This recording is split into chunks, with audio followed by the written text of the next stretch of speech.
नमस्कार। मातृशक्ति और पितृशक्ति।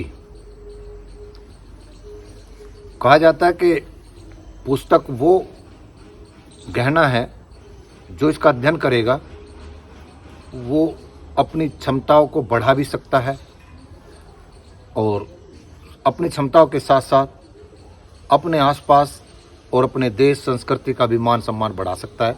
दुर्भाग्यवश इस देश की जो पुस्तकें लिखी गई, पुस्तकालय बने या जो भी तकनीक ये कहते हैं वो सब तकनीक ऐतिहासिक युग की सीमित लोगों के पास रही।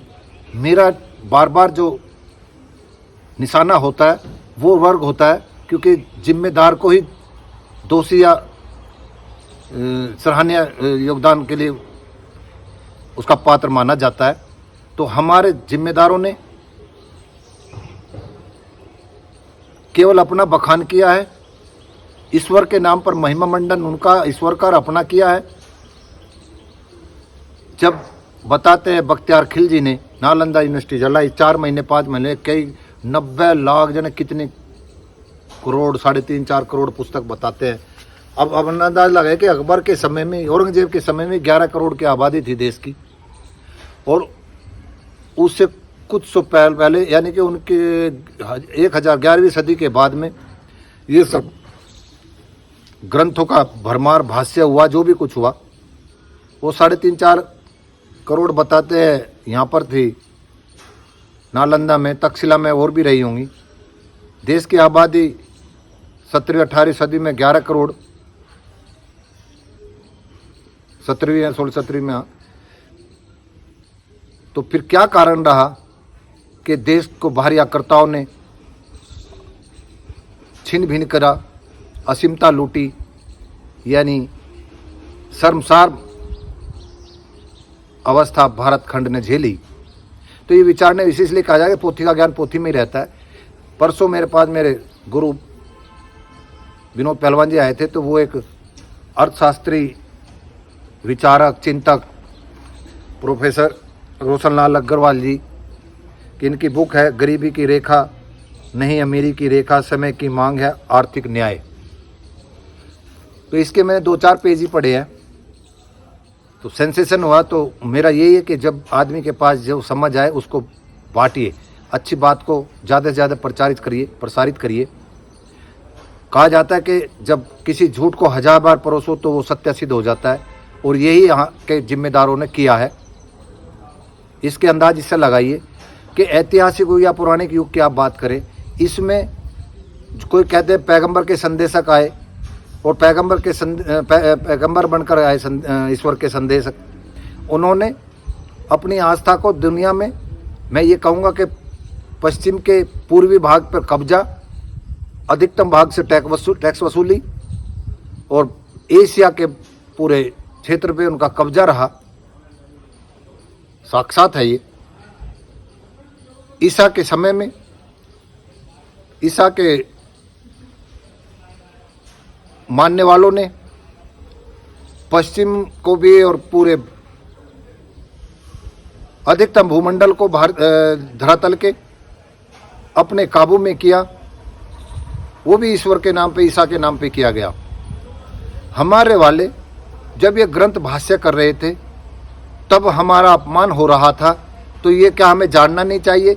यानी जो उनके ईश्वर आज भी दुनिया पर राज कर रहे हैं। पैगंबर के लोग भी दुनिया की संख्या में अधिक होने का दावा करते हैं, और तकनीकी रूप से तो नहीं कहूँगा, लेकिन आर्थिक रूप से अरब पूरा मजबूत है। तो ये तो प्रमाणित है।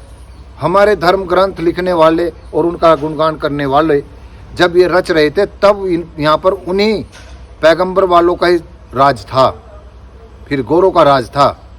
यानी उनके गठजोड़ से आप स्वतंत्र थे। पाखंड फैला करके, अंधविश्वास फैला करके, पुरातन का सपना दिखा करके, अतीत को बढ़िया बता करके मनमुग्ध होना और मनमुग्ध करना। लेकिन मनमुग्ध होने वाले तो शोषित हैं आज भी, और तब भी जिम्मेदार तब भी मौज काट रहे थे, आज भी मौज काट रहे हैं। तो इस पे क्वेश्चन करना क्या पाप है? तो तात्पर्य मेरा दिखता हुआ दर्शन इस बात को सिद्ध करता है कि जब मैं बार बार बोलता हूँ कि व्यक्ति किसी विचारधारा के नाम से संगठित होकर के उसकी आड़ लेकर के धर्म जैसी बात का लेकर के जब वो आगे बढ़ता है तो अपना परिणाम देता है। हमारे यहाँ प्रॉब्लम ये है कि हमारे यहाँ चंद लोगों के पास में ही तकनीक होनी चाहिए, धन होना चाहिए, ज्ञान होना चाहिए, बाकी सब उनके गुलाम रहें। इस मानसिकता ने इस देश को शर्मसार करा रखा है। आज भी देश इस स्थिति में पहुंच गया है कि देश के 13 लाख लोग के पास में जो 0.01% भी नहीं बैठते हैं, अधिकतम संपदा उनके पास है। तात्पर्य मेरा ये, इस पुस्तक के मैं 2-4 किताब पर्चे पढ़े हैं, उन भाव से मैं ये निकल के आता है कि आप ईश्वर के नाम पर भी प्रूव नहीं कर पा रहे हैं अपने आपको। ऐतिहासिक युग में पुरातन की हम बात ना करें, कोई साक्ष्य हमारे पास नहीं है। केवल आस्था के नाम पर हम विश्वास करें और जो इस चमत्कार की आस में हम जाप करें तो ये न्याय नहीं है। आर्थिक न्याय के लिए ये प्राकृतिक न्याय में, इसमें जो मैं 2 शब्द पढ़े कि न्याय 2 तरह से है, प्राकृतिक और मानवीय, यानी कि मनुष्य के द्वारा। प्रकृति का न्याय इसमें एग्जाम्पल दिया है। तो मैं कहता हूँ कि पुस्तक भिन्न भिन्न दृष्टिकोण आपके खोलती है। अधिकतम पुस्तक पढ़िए और एक सेट माइंड से नहीं, व्यापक दिमाग से पढ़िए। तो उसमें कहा कि प्रकृति के हिसाब से तो जंगल में जो ताकतवर पशु होगा, जानवर होगा, वो अपने से कमज़ोर को मार के अपने आप की सत्ता स्थापित करेगा। तो ये तो प्रकृति, यानी कि जिसमें ताकत है वो सर्वाइव कर रहा है। क्या ये नज़रिया या ये मापदंड मनुष्य में चल सकता है? नहीं चलता है, लेकिन चल रहा है। इसलिए ही उथल पुथल है, इसलिए यहाँ पर एक दूसरे की गला काट स्पर्धा और अमानवीयता के दर्शन है। तो समानता और स्वतंत्रता, इसमें यह भी लिखा है कि ये सबको अधिकार है, लेकिन ये एक दूसरे पूरक भी है और एक दूसरे विरोधी भी हैं। समानता तो सबको चाहिए और स्वतंत्रता भी चाहिए, लेकिन समानता को भी योग्यता के अनुसार चाहिए। स्वतंत्रता पे भी नियंत्रण चाहिए कि ये मान लेना कि भाई हमारे अमीर देश को मजबूत करते नहीं, वे एलिट वर्ग की दुनिया की ग्रेडिंग में आते हैं। उनकी उस ग्रेडिंग में आने ने भारत या राष्ट्र के नाम पर जो हमें सम्मान या तमगा मिलता है, उससे 90% जनता शोषित और पीड़ित होकर के असमानता आर्थिक और सामाजिक रूप से झेल करके वो तमगा देश का गौरव नहीं बढ़ाएगा। तो उस अवस्था को देखने के लिए मैं कहता हूं कि जो भी तकनीक रूप से किसी भी योग्यता से सामान्य से श्रेष्ठ है, उसको अवसर दीजिए, उसको उसकी प्रतिभा का, उसके द्वारा जो भी यंत्र उपकरण बना करके देश के जनता का, दुनिया के लोगों का जीवन आसान करा जा सकता हो, सम्मान बढ़ाया जा सकता हो, उसके लिए उन्हें पर्याप्त सुविधाएं दीजिए। स्वतंत्रता का मतलब और उनकी योग्यता का मतलब ये है, उनकी प्रतिभा का, कि आप उनको संपत्ति संग्रह से रोकिए। यानी कि गरीबी की रेखा का आपने बताते हैं मानक है, अमीरी की रेखा का भी एक मानक बनाइए, ताकि ये प्रश्न उठता कहेंगे कि फिर करना कौन चाहेगा? करना चाहेगा तो हम मनुष्य हमेशा यश कीर्ति का भूखा रहता है। ऐसे व्यक्ति जो तकनीकी रूप से आम आदमी से असाधारण उनमें प्रतिभाएं हैं, उनको इस बात की स्वतंत्रता और उनको कीर्ति यश के तमगे दीजिए, विशेष सुविधाएं दीजिए। ट्रेन में जा रहा है तो विशेष एंट्री हो, वो हवाई जहाज में जा रहा है विशेष सीट हो, इनकम टैक्स में उसकी जो भी फाइल सबमिट होती है वह विशेष तरीके से हो, उसको अननेसेसरी अन्य लोगों से विशेष सम्मान दिया जाए, ना कि उनको संपत्ति जोड़ने का अधिकार दिया जाए। जब वो यश कीर्ति के लिए भागेगा तो अन्य लोग जो साधारण हैं, सामान्य हैं, आलसी हैं, निष्ठुर है, उनमें भी प्रेरणा जागेगी कि काश मैं भी ऐसे ही सम्मान पाऊं जैसे हमारे कीर्ति चक्र वाले, ओलंपिक में मेडल लाने वाले खिलाड़ियों को सम्मान मिलता है। लेकिन वे भी दुर्भाग्यवश उस सम्मान को बोना मानते हैं, धन को अधिक मानते हैं। उसका उदाहरण है अंतर्राष्ट्रीय खिलाड़ी, 2 बार का ओलंपिक पदक विजेता, उसे संतुलन धन के चक्कर में तिहाड़ जेल में बैठा है। तो मैं ये कहता हूं कि ये संपत्ति जोड़ना और इसका बड़ा मान लेना, इस कोरोना काल ने दिखा दिया है कि सब कुछ होते हुए भी लोग मौत से ना बच सके। और जिनके पास सब कुछ था उनकी जरूर से ज़्यादा दर्दनाक मौत हुई है। उनको कंधे देने वाले नहीं मिले, उनको अपनों ने ही सहारा नहीं दिया।